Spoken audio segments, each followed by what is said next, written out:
So we're gonna go over 4 amazing core and lower back strengthening exercises that I've used with many clients that range from achiness and stiffness to the lower back to acute discomfort to just people wanting to bulletproof their spine. And so what's important to know is that they are gonna strengthen your core, and we're gonna go over exactly how to do them and how it should feel. And so we're gonna remove those variables that can be barriers to you doing these exercises. It's important to build strength and resiliency in your hips and your lower back and your core so you can make sure that this stuff doesn't happen to you.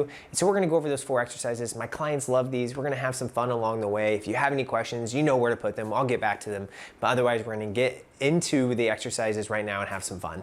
Okay, when we're talking about strengthening our core and our lower back, we want to use the evidence to help guide us. When we look at the evidence, we're looking for EMG studies and different muscles that are activated with different exercises. And so there's been some cool studies that have come out to look at, okay, what's firing and when. And so that's what's kind of led me to put together these 4 different exercises for you, and that they are efficient and effective. They activate a lot in a short period of time. And so we're all busy. We want to just get the core strengthening done, improve our strength and resiliency for our core and our lower back, and reduce the discomfort along the way. These are going to be some great exercises to do so, and that's why I picked them. And so we're going to do a little bit of strengthening with weights. And so you're going to want to grab 1 dumbbell. It can range anywhere, from super light to medium weight. And so I'm going to use a 10 or 12 pounder with me today. And then we're going to be doing 1 exercise on the ground. And so just keep that in mind, but I'm going to run you through exactly what it should look like and feel like and why we're doing it. And so I'm going to grab my dumbbell and we're going to get started here. Okay, so when we're looking at the studies, we notice that we get deep core activation, and remember, our core is much more in our 6-pack abs. It's our internal and external oblique, it's our glutes, it's our lower back, it's all of that. And we get deep activation of those musculature when we're using a dumbbell, some resistance. That could be a band or dumbbell, but that's what led me to my next exercise, is being the weighted squat. And so I'm going to be in a good position here. You can't see my feet, but that really doesn't matter. We're gonna have our knees about shoulder width apart, and we're gonna go down into the squat position and come back up. Okay, I'm going to shoot for 12 reps here. And there's 4. And so what I'm doing is I'm just doing a normal squat, but what's happening is that everything on this side of my body is getting a really good activation because I'm trying to stabilize in my core to hold this weight. If you guys don't have a dumbbell, did you know a gallon of milk weighs about 8 pounds? And so we're at 10, 11, and 12. So we're going to switch sides. I'll change up my angle just a little bit so you can kind of see. I'm just trying to stay upright. I'm not letting my body dip to the side. I'm going to stay upright. I'm going to keep that weight to my side. 12 squats with the weight. You should feel this in your quads, your glutes, your core. It feels good. 12 good squats. 7, 8. And so don't worry about your knees. They can go over your toes. When I came out of PT school, that was kind of the adage of like, don't let your knees go over your toes. But that's been proven to be false. It's because we squat. It's part of our normal day to bend over and let our knees go over our toes. So just let it happen. You can tell I'm a little out of breath. All right, so we just finished the weighted squat. Ideally, 2 sets on each side. So we're gonna run through that. So switch the weight again. 12 reps. Each side, 2, 3. You guys see that little pulse right there at the end? Because when I come to the top, 6, 7, squeeze your glutes. 8, 9, 10, 11, 12. Whew. Doing this with you, it's good. Weighted squat. Now, if you don't go as fast as me, that's okay. You guys aren't me. I'm not you. It just is what it is. 4, 5, 6. What I'm feeling is my quads, and I know even though I'm not getting a good hard core contraction right now, let's say like I would get with a crunch, I'm still getting activation. If you put your hand at your core, if the weight's in your left side, you put your right hand on your right side of your core, you're gonna feel it activate. 9, 10, 11, 12. Whew. When we're talking about efficiency and effectiveness, that is what it is. Like, this is the stuff to get it done. We can improve core strength and lower back strength at the same time with these types of exercises. Now the next one, you're in my PDF, the free download you see in the description. All of these are, not all of these, but some of these are on there. It's because I want you to know how to do it and what it should feel like. It's free, just grab it, okay? So our next one is going to be a little bit of a mini squat with an arm curl. Guys, 12 of these on each side. Mini squat. You see how little that bend is? Just my butt out, knees bent. Little. But put your hand on your lower back. I guarantee you're going to feel it working. 5, 6, 7. So it's a curl on the way up. 8, 9, 10. 2 more. 11 and 12. Our core is much more in our six pack. It is literally everything from our neck to our pelvis, front, back, and side. So we're working all of that right now. So if you're improving your core and your lower back strength, this is the stuff to get it done. We're at 6 reps on the other side. 7, 8, 9, 10, 2 more. 11 and 12. Awesome job. If you're looking at the research, how much needs to be done? We got to do a couple sets, all right? That's just the way it is. We got to have time under tension, time under load, so we can get change in your core and your lower back, all of those things. Exercise is medicine. It would be the most potent pill ever made. And if we need to package that pill and have enough dosage to make change, a couple sets of 12 does it.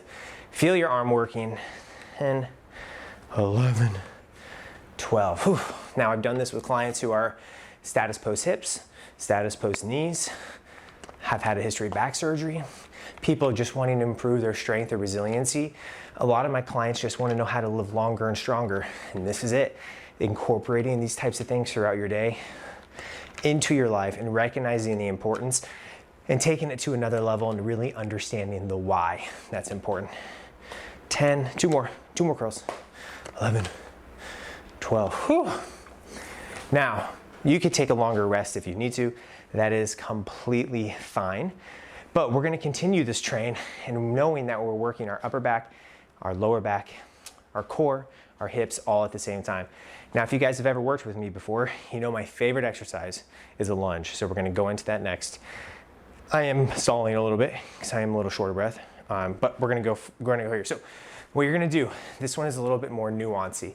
So you're gonna stand up tall and you can stand next to something. I'll show you if I need, I'll use this. You can be next to a chair or countertop. You're gonna stand tall. You're gonna have a good step backwards. You're gonna remain tall. And now we're gonna do, we're not doing the curl, sorry. We're gonna do just a little lunge. 2, 3, 4, little lunge, 5, 6. Tall with our body though, 7, 8, 9, 10, 11, 12. Switch it up. Weight still is on that same side. Because our next round, we'll do it on the other side. 4, 5, 6, 7, 8, 9, 10, 11, 12. Whew. Now, switch hands. Lunge again, nice and tall with our body. I'm gonna get a little deeper here. Okay, lunge, 1, 2, 3, 4. I'm gonna keep going here.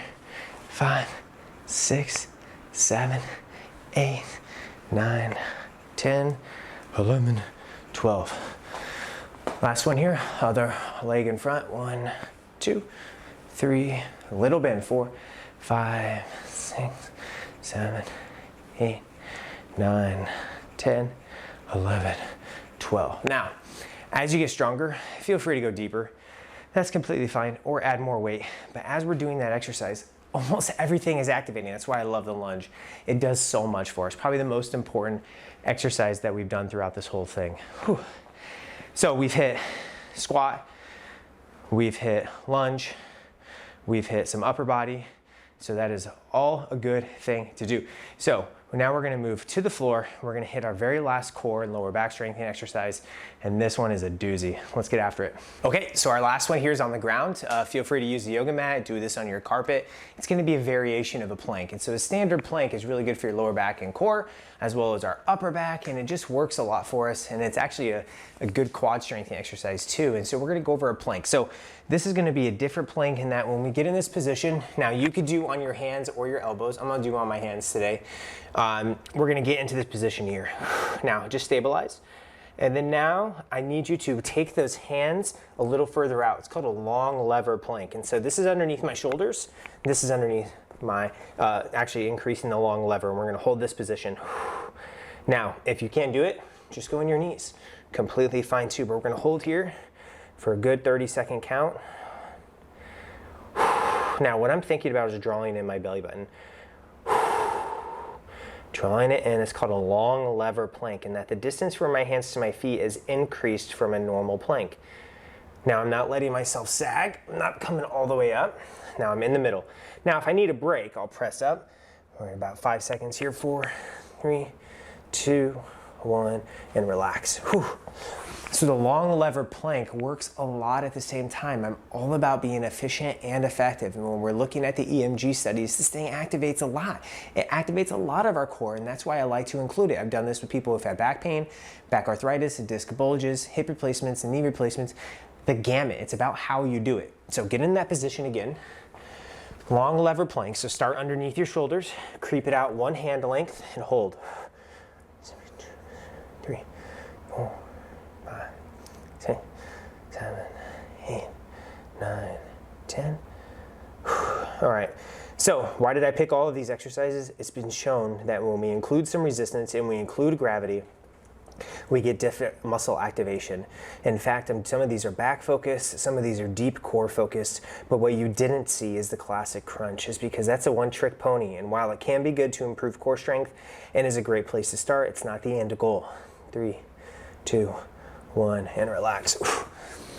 So all of these I've used with clients before, and they're all effective. It's about how you do it and how much. And so we did everything there. That is enough to get a little bit of change in your core. If you keep that up for 4 to 6 weeks, doing this every other day or so, you're gonna notice improvement.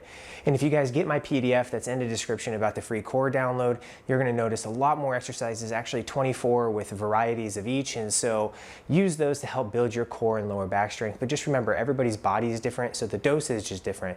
But it gives you a good roundabout place to start that I've used with clients, and that's evidence-based. And so I really enjoyed doing this with you guys today. These are 4 great core and lower back strength exercises that I've used with many clients. If you have any questions, you know how to get a hold of me. But otherwise, stay healthy, keep moving, and take care of yourself.